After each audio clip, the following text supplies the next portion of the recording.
अस्सलाम वालेकुम स्टूडेंट्स। आज जो आपका टॉपिक है वो है एनएल फिशर। सर्जिकल के थर्ड सेमेस्टर के स्टूडेंट्स का ये टॉपिक है। उनके चैप्टर एनोरेक्टल डिजीज़ से ये आपका सेकंड टॉपिक है एनएल फिशर। इससे पहले था आपका रेक्टल प्रोलेप्स जो इससे पहले मैंने करवाया है। ये सारे प्रोसीजर एक दूसरे के साथ इंटर रिलेटेड है, तो आप तरतीब से इसको देखिएगा, सही है। अच्छा, एनल फिशर क्या चीज़ है आपके पास, नाम से ही आप थोड़ा सा इसको समझ लें। एनल मीन एनल केनाल, सही है। आपको पता है कि एनल केनाल क्या चीज़ है। जब आपके गैस्ट्रोइंटेस्टाइनल ट्रैक्ट का last part that is rectum, जहाँ पे आपके फीसेस स्टोर होते हैं, बिफोर डिफिकेशन आपकी फीसेस कहाँ पे स्टोर होती है, रेक्टम में। देन उसको पास करने के लिए एक रास्ता चाहिए दैट इज़ एनल केनाल, और लास्ट में क्या है आपके पास, एनल ओपनिंग या एनल रिंग जो है, जिससे जो आपके पास एक बॉर्डर का काम करता है। This is the anal opening है जो आपके फीसेस को बाहर की तरफ निकालता है, सही है। That is the exit point, मतलब ये आपके पास एक एग्जिट पॉइंट है, सही हो गया। That is the exit, entry और एग्जिट।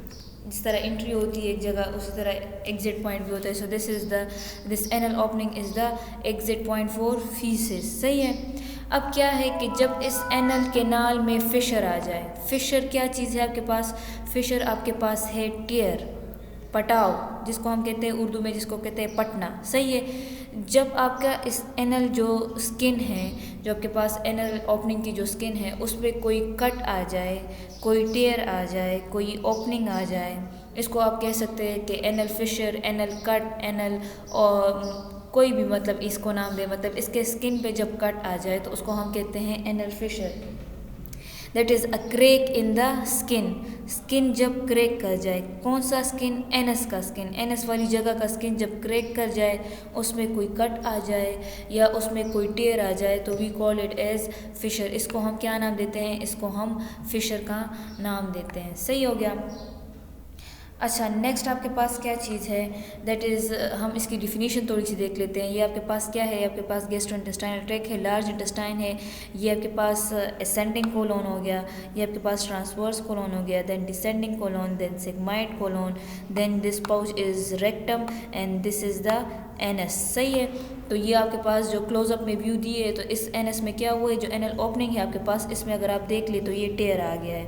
ये टेयर आपको नज़र आ रहा है ना, दिस इज़ द टेयर। ये जो आपको टेयर नज़र आ रहा है, ये देख ले, ये सारी जगह ये आपके पास टेयर आ गया है। इसको क्या नाम दिया है, एनल फिशर, सही है। अच्छा, एनल फिशर आपके पास क्या चीज़ है, डिफिनीशन इसकी क्या दी है कि anal fissure is a small tear, सही है। It is a small tear in the skin moist tissue mucosa that lines the anus.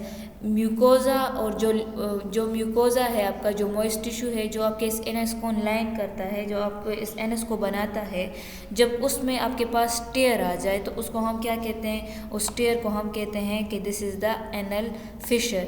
The crack in the skin causes severe pain. अब इस क्रेक की वजह से, इस टेयर की वजह से क्या होता है कि जब आप डिफिकेशन करते हैं, जब आप स्टूल पास करते हैं, तो वो स्टूल क्या होता है, उसकी वजह से सिवियर पेन होता है, और वो जो आप स्टूल पास कर रहे हो उसका ब्राइट रेड ब्लीडिंग, उसमें ब्लीडिंग होती है। जाहिर है जब स्किन में टेयर आ जाए तो उस जगह से ब्लीडिंग होती है।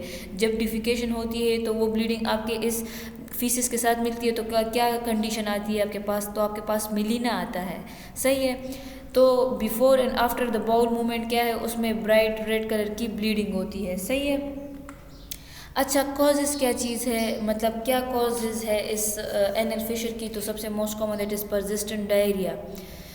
इसके अलावा प्रेगनेंसी एंड चाइल्ड बर्थ, जब आपके पास नॉर्मल विजाइनल डिलीवरी होती है जिसमें बहुत प्रेशर एग्जर्ट होता है during the delivery, during the baby birth, तो उसी वजह से हो सकता है कि आपका एनल केनाल जो है वहाँ पे कोई टेयर आ जाए, सही है।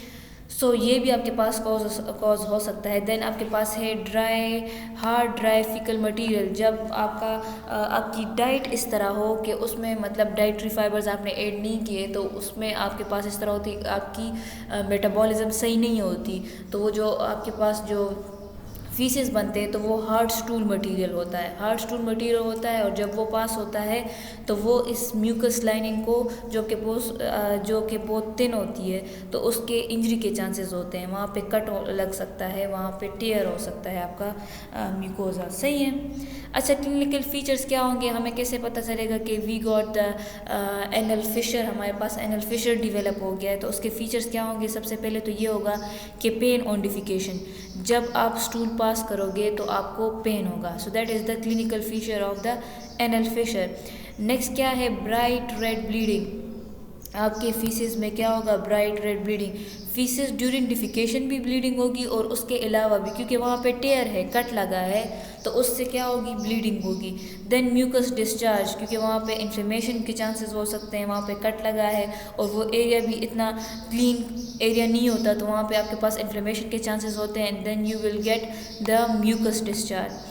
इसके अलावा कॉन्स्टिपेशन, जब आपके पास constipation is the cause as well as the clinical feature, constipation की वजह से ही आपके पास क्या होता है, एनल फिशर होता है, और एनल फिशर में ही आपके पास कॉन्स्टिपेशन होता है। This is also the clinical feature and this is also the cause of this condition. सही है। अच्छा, ट्रीटमेंट पे अगर आ जाए कि एनल फिशर हो गया है तो आप क्या ट्रीटमेंट कर सकते हो, तो सबसे पहले तो आपको जनरल में क्या देंगे कि आपको देंगे स्टूल सॉफ्टनर्स।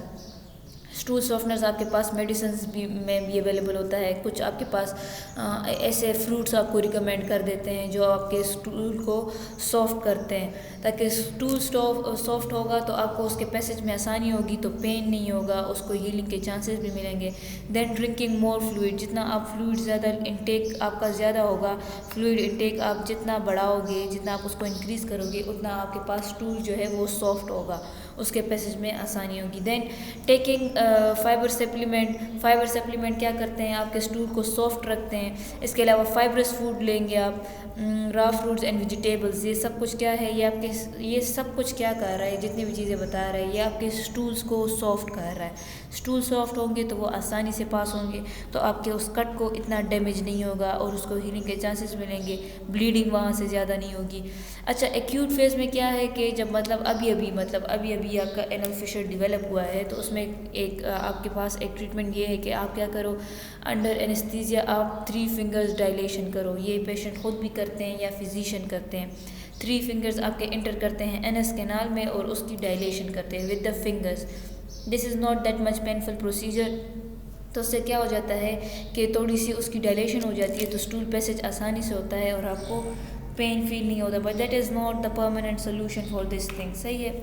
अच्छा, अगर सर्जिकल ट्रीटमेंट की तरफ आ जाओ, जो कि बहुत ही रेयर केसेस में होता है, वरना ज़्यादातर एनल फिशर में आपको यही डाइटरी सप्लीमेंट्स दे देते हैं, आपको यही कहते हैं कि अच्छा एनल फिशर हो गया है, आप ये करें कि आप पानी ज़्यादा पिया करें। इसके अलावा आपको कहते हैं कि आप ग्रीन वेजिटेबल ज़्यादा खाया करें, आप जो है वो जो हम कहते हैं कि नरम ग़िज़ा लिया करें, ताकि आपके स्टूल जो है वो सॉफ्ट रहे, तो आपको पेन नहीं होगा और ये वक्त के साथ खुद ही हील हो जाता है। सही है। लेकिन अगर केस इस तरह है कि वो हील भी नहीं हो रहा, पेन भी हो रहा है, ब्लीडिंग भी ज़्यादा हो रही है, जो आपको एनीमिया की तरफ लेके जा रहा है, तो फिर आप क्या करोगे, आप सर्जरी की तरफ आओगे, and that is the last option. तो सर्जरी में क्या आपके पास एक ऑप्शन है, दैट इज़ द स्पिंचरेक्टोमी, कि आपके पास जो एनस का स्पिंचर है, जो आपके पास एनस स्पिंचर है, उस पर आप क्या कर दो, उस पर आप कट लगा दो। इससे क्या हो जाएगा, sphincterectomy involves making a small cut in the ring of the muscle surrounding the anal canal. Anal canal के अराउंड जो आपके पास रिंग है, जो आपके पास पिंचर है, जो आपके पास दरवाज़ा है या रिंग है मसल का, उस पर आप कट लगा दो। That will help to reduce the tension in your anal canal. तो एनल कैनाल में जो टेंशन है, जो उसका बंद होना है, जो उसकी तंगी है, वो कम हो जाएगी, तो आपके स्टूल पैसेज में आसानी होगी। फिर ये जो आपने कट लगाया होता है, ये वक्त के साथ खुद ही हील हो जाता है। So that is the anal Fisher. इसकी आपने समरी अगर मैं करवा दूँ तो ये आपके पास क्या चीज़ है, anal fissure, that is the tear और cut in the anal ring, anal opening. और इसमें क्या होता है कि जब आप डिफिकेशन करते हैं तो पेन होती है, ब्लीडिंग होती है, डायरिया की वजह से होता है, कॉन्स्टिपेशन की वजह से होता है, चाइल्ड बर्थ में भी होता है, वेजाइनल नॉर्मल वेजाइनल डिलीवरी में। इसमें क्या होता है, आपके पास म्यूकस डिस्चार्ज होता है, मिलीना होता है, पेन होता है डिफिकेशन पे। इसके अलावा आप क्या कर सकते हो, इसके लिए आप फ्लूइड का इंटेक ज़्यादा कर लो, डाइटरी फाइबर्स ज़्यादा यूज़ करो, या फिर 3 फिंगर्स डायलेशन भी करते हैं, और लास्ट ऑप्शन आपके पास है स्पिंचरेक्टोमी। Thank you.